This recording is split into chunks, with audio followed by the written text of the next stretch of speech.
Hi, my name is Tanazia and I am the host of The Cup and Just Touch. I have actually not made an intro like that in so long, first of all.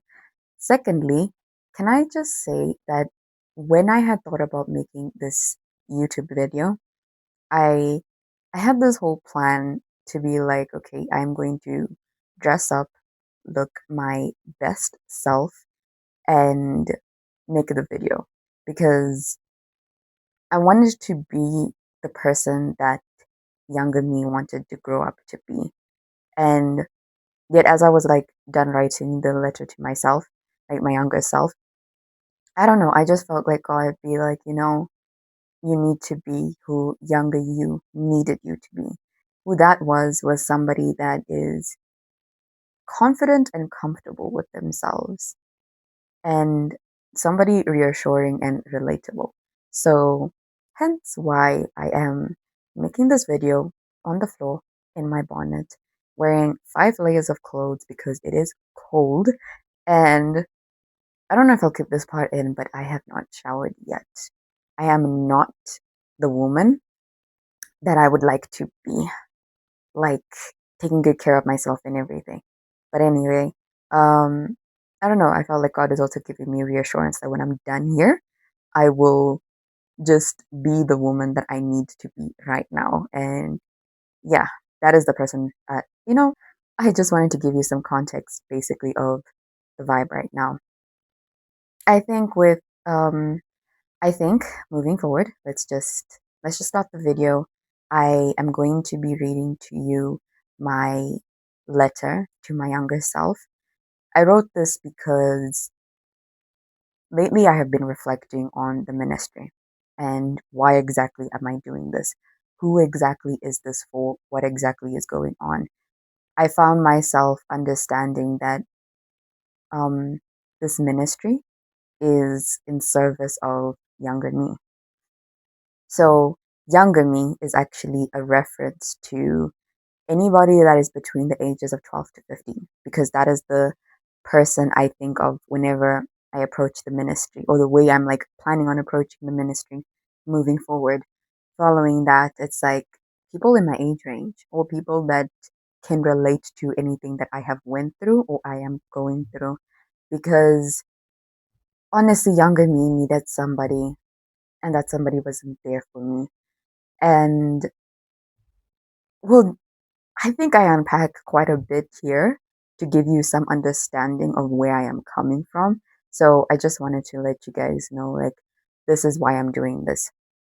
Also, because lately I have been feeling very unforgiving towards my younger self, and just I have been feeling unforgiving towards my younger self and not really liking my younger self and feeling insecure about my younger self and feeling a lot of shame and regret towards my younger self. And I had to sit down and be like, no, I didn't have to sit down. I actually ran away from God as best as I could until God was like, no, sit down.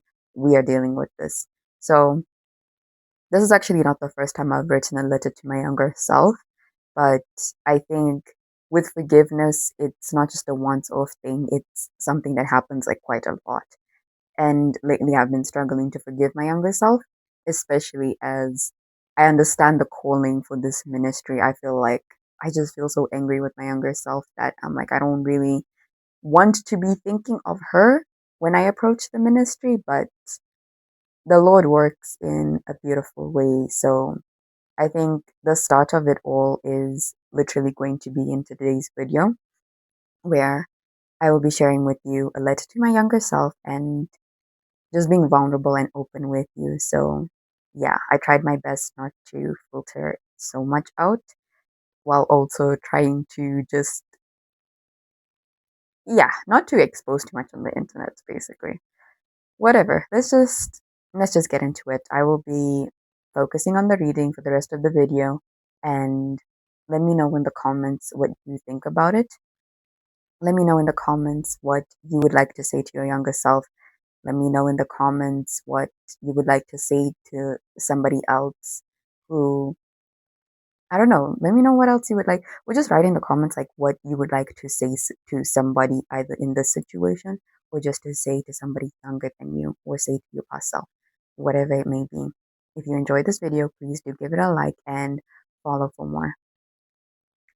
Let's start. I always thought of writing a letter to my future self, but I've never really considered writing to my past self, to you especially. I'm sorry, but you're honestly a part of my life that I'm not really proud of. When I think of you, I think of all the shame and regret that you bring. I think of how I wish you'd just focus on school and yourself instead of boys, and the pain that you're letting guide your life.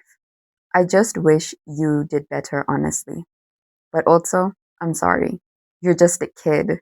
I'm addressing you between the ages of 12 to 15. I'm sorry for being mad at you for not having life figured out. And I'm sorry for hurting you as much as everyone else did. Honestly, no one has it figured out. I don't, the people around you don't, and you don't. And you know what? That's okay. You're going to be okay. You may not understand it, but you are so blessed with education. You're not in a household or school that really encourages you to understand the weight of education. And that's not really your fault. If I could give you some reassurance, you actually go as far to get a degree and pursue another degree. You end up understanding the value of school and actually appreciating it. Although you live in a world that says school is optional, but you still fight for education because, believe it or not, you actually like it. There's just systems and the like that make you not really enjoy it. So, hey, I'm sorry for being so mad at you. You did your best, and when your finals came, you did good. Like, you did really good. And I am so proud of you. I forgive you, and I'm sorry for setting an expectation for you.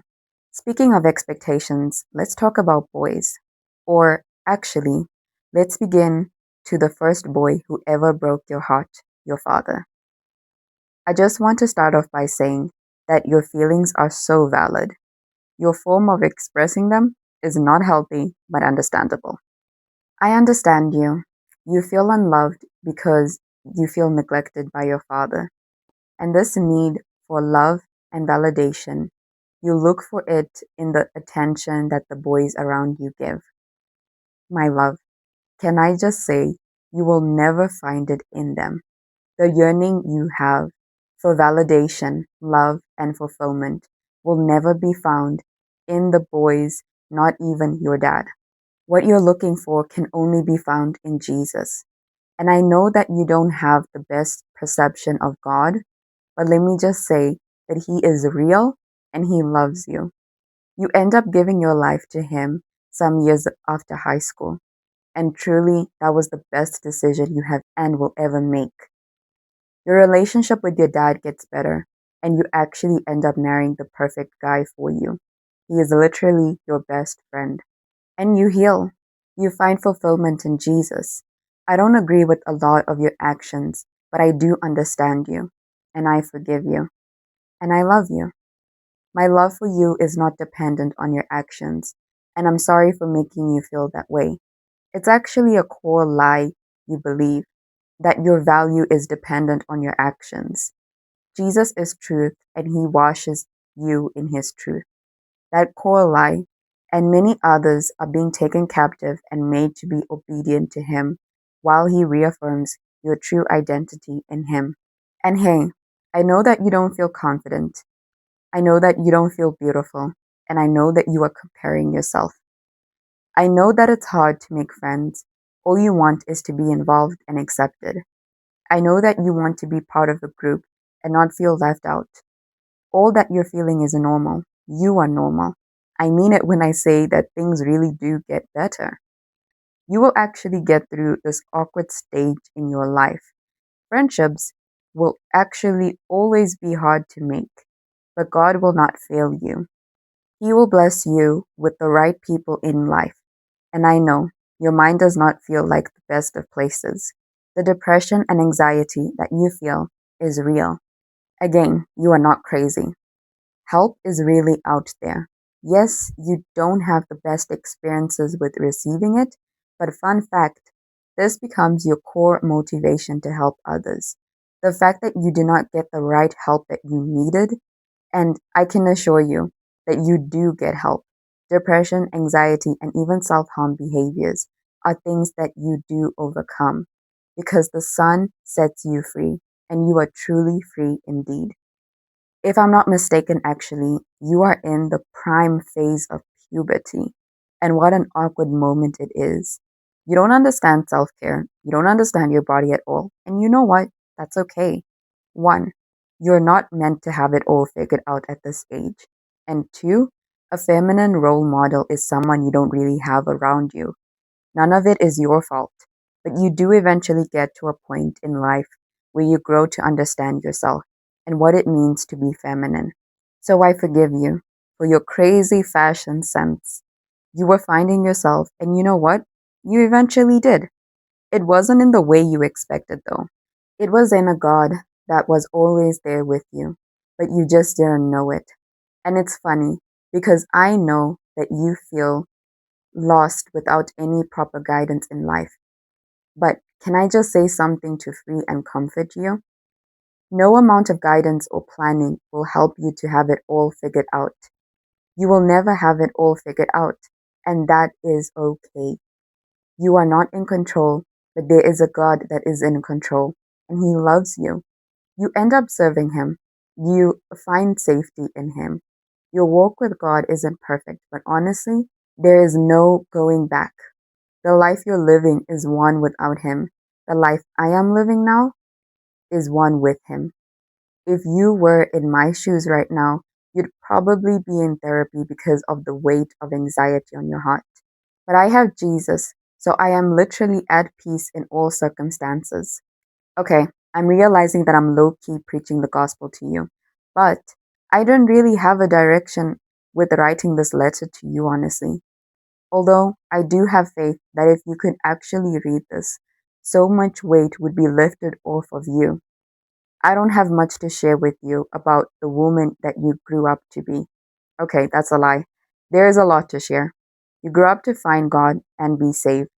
You grow up to actually have a good relationship with your family.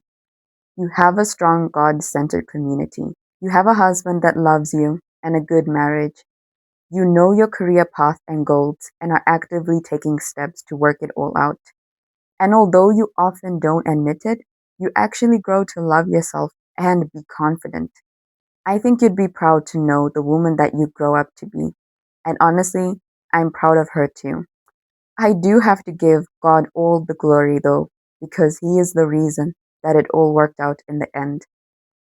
I love you, I forgive you, and I appreciate you. So, this is the letter that I wrote to my younger self. And that is pretty much all I have to share with today's video. Moving forward, I will be definitely keeping her in mind and keeping children, especially in this age, like adolescents, in mind with the ministry because I needed God. I needed God. I needed someone. And like I said, all that I have went through is motivation to help other people in similar situations or is motivation to just be there for others because I know what it's like to feel alone. I now know that I am not alone. I have God, truly, and He has blessed me with community. So I am really not alone anymore. Or, like I said, I wasn't alone then, but I felt like it. So even in moments when I feel alone or feel lonely, I know that I am not alone because the truth is God is with me always. Also, I just want to give you some reassurance. You are not alone. God is with you always and He loves you. I hope that in some way this message helps you. I don't know how, I don't know, but I just wanted to share this with you today. A moment of vulnerability, a moment of honesty. And just moving forward, I want this YouTube channel, this ministry, all of it to give more of that to you. Well, thank you for watching.